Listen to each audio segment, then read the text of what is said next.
YouTube's slogan used to be broadcast yourself, but what would it be now? I feel like today it would be more like follow the proven concept, do something over the top, and you might get views. But whenever you do a video that's sincere, a bit slowed down, and not too flashy or too edited, it's just gonna flop. At least that's how I feel sometimes on this channel. Um, I have no problem with trying to do creative videos and trying to maybe keep your attention and stuff like that. But every now and then, I really want to do these sit down videos and just talk with you and tell you what I feel. And today, I feel like I'm just overwhelmed. I've been trying to post every single day in November, and I'm going to try to do it in December as well. So far, I did an okay job, but I can definitely feel a bit of a burnout, although I don't want to stop because I've challenged myself to do it until the end of the year. But at the same time, trying to figure out ideas, trying to even do just reaction videos that I feel like are the most easy form of content, it still takes time to figure out what people would want to see. It still takes time to film, even if it's just sitting down, especially when you're doing it every day. So it's hard, and it definitely takes a toll on your mental health.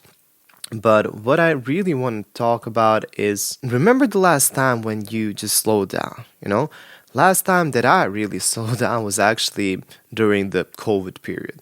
And I actually remember when me and my wife were, diagnosed with a coronavirus and we were in our home, we actually felt we were sick. It wasn't an easy period, but in some point, it was the first time in a while that we actually slowed down together. And I think that we kind of forgot that that was the way that the world used to work. Nowadays, everybody, not just YouTubers, I'm pretty sure that you feel this as well. You're rushing to your work. You're maybe not eating very healthy. You're always in a rush to, do something, and it seems like days pass by and you don't really know where they went.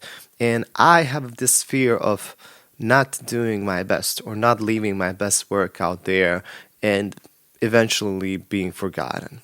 I know that's maybe cliche, and maybe not everybody strives to do great things or have a legacy, let's say, behind them.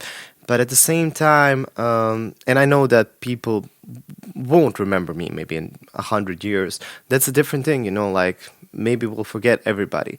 But at the same time, I want to do something impactful. But how can I do something impactful if I'm always trying to be present, if I'm always trying to get you the quickest new video because that's what the algorithm wants me to do? The algorithm doesn't really reward, at least that's how I feel, and I'm not the only one that feels this. It doesn't really reward authenticity that much. It rewards fast food pleasure, I would say. Because yes, you are busy and I'm busy, and people don't have time to sit down and listen to a guy that they don't know about, and they just want some quick pleasure and to move on with their life. And I'm guilty of that as well. I love watching those videos. They are entertaining and there's a reason they work.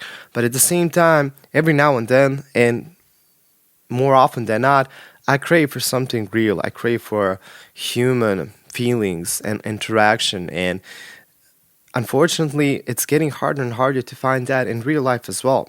So sometimes, I'm wishing that I can find it online. And granted, I do appreciate all of your comments and when you interact with me, especially on Patreon. But, sometimes I get really, really sad when some of my videos perform so well, and then videos like this where I feel that I really need to connect with you just have maybe 100 or 200 views.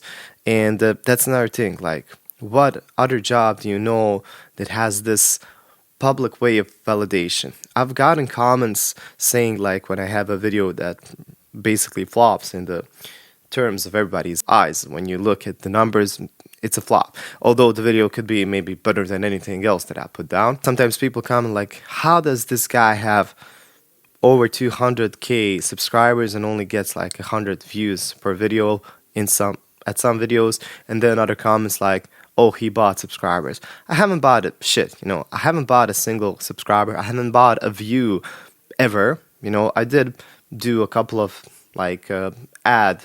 I paid Google sometimes to promote my videos like an ad, and that really didn't do too well. And tops, I maybe paid $100 for 2 videos, if even like that. And that was very, very like far away. I remember doing that for my a cappella video, and maybe that gained me 1,000 views, which was amazing at the time. And another one, I can't remember. Another one I did, I think, a Taylor Swift video, and it maybe got me 100 views. So definitely, I don't either know how to do those ads or something, but they definitely didn't brought this level of success at one point, and views and subscribers. This was all organic. But one problem that I have with YouTube that's very hard to, that's actually making it harder for me to film, is that I do reaction videos to a bunch of different singers from all around the world. And this is how YouTube, I think, interprets my videos. For example, there are channel favorites here, no doubt about it. Some singers do better than others, some are more famous. You know, it's just like life. That's how things go.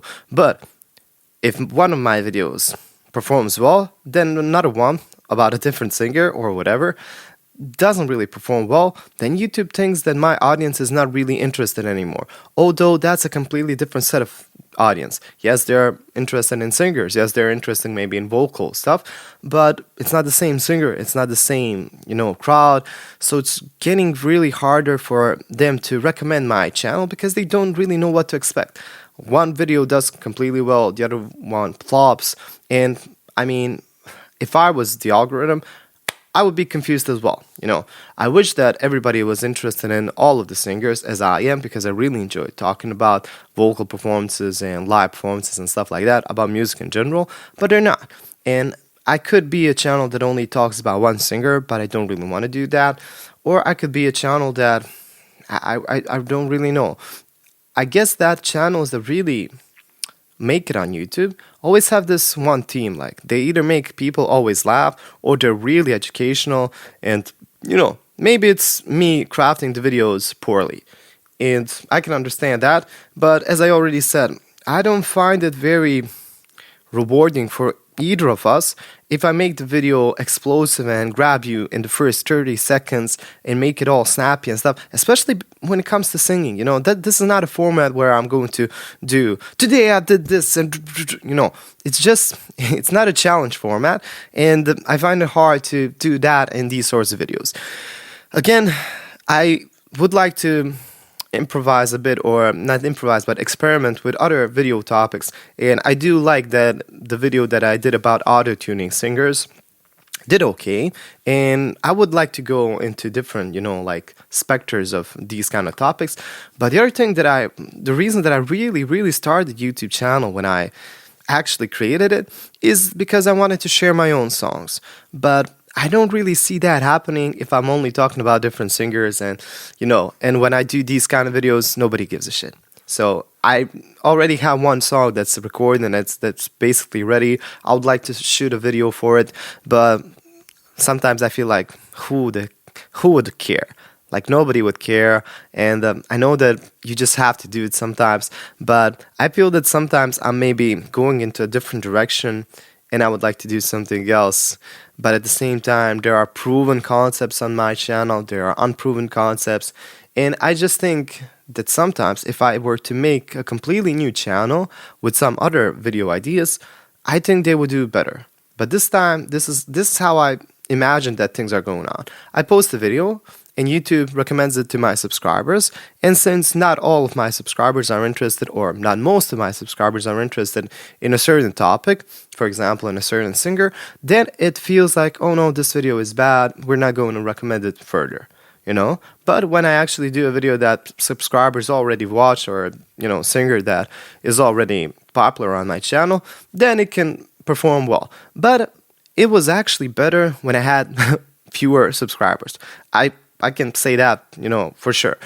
So it's really unusual, and it's really hard to be yourself or to create without any problems, let's say, and to also kind of figure out what the algorithm wants or what the people want to watch nowadays.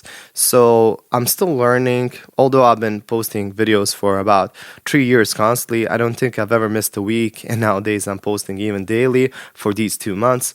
So I would actually appreciate if anyone out there is a YouTuber or understands these things better than me. Hey, I would like to talk to you. I just want to learn, I'm always searching for videos and I'm learning about them, but it's a lot of information. Not everything maybe can be said the same for my type of video and my type of channel. So not all the suggestions are good for every sort of, let's say, genre of video. That's what I want to say. And this just makes me feel a bit burned out sometimes, although I love talking about music more than anything in the world. That's like something that fills me up. And then when I see the results, sometimes it just makes me feel like I completely missed the mark. It's just sad. When in reality, when I work with my students, whenever they go to a contest, like 3 students that I've already sent, they all won first prizes. And I'm a pretty good voice teacher, singing teacher. So I have like validation. I know that I'm doing an okay job, but when I'm looking at these things, like sometimes they're just not overlapping the way I think they should and that I really believe they should. But too many factors at play here, and I don't want to talk bad about YouTube, because YouTube did provide me with meeting you guys with it actually brought me an audience that I never thought I would have, and communicating with you guys, even if it's a smaller number of people that are really interested, means way more than you might know. So YouTube did provide a lot of things in my life, and even with the ad revenue, it did change my life. It made me do things that I definitely couldn't do without YouTube, but I don't know how to go to the next level. I feel like sometimes this channel is, I don't know, digging its own grave maybe, and at the same time I feel like maybe I should just completely stop worrying about the numbers and just do videos that I really am passionate about, and that but I'm sure that those videos would sometimes get maybe 50 views, 100 views, and let's be honest, if you were to check out my channel and see those numbers, you would think, what the hell is this? What's happening with this channel? It's not working, and I hate that thought. And sometimes I'm guilty of this as well. When I click on somebody's channel and I see the views, like, that doesn't mean that these videos are not better than the ones that got a million views. In fact, the videos that I'm most proud of didn't perform too well, and the videos sometimes that I just quickly, I'm just gonna let it out, they perform super great. So what the hell? It's like very hard to find the balance. It's really hard to do it properly. So yeah, those are some of my thoughts for today. I don't know how to end this video, so I guess just thank you for watching this. Thank you for watching a random person that you maybe clicked on this video for the first time. It means a lot, Maybe I don't say that a lot, but every single person watching this is taking a part of their day to do something that they don't really have to do. So yeah, I really appreciate your time, and I can't say that I've always been like that. I remember the time when I've gotten my first couple of 100,000 views. First of all, I was scared, and I was kind of unprepared for what to say. I was first time experiencing that people are actually watching these videos, and I was afraid of what I am going to say. I didn't want to say something bad and people were going to see it. So I started to tell myself, yeah, okay, but there are people getting millions of views out there. You're not the biggest one. Just don't take it too personally. It's just a game. So I kind of minimalized the importance of every single person that clicked on the video, and I'm never going to do that again. I really am getting like slapped in my face because I did that even just once. Yeah, I'm never gonna take your time for granted, that's for sure. So thank you for watching. It really means a lot, and hope this was not a bummer too much. See you next time.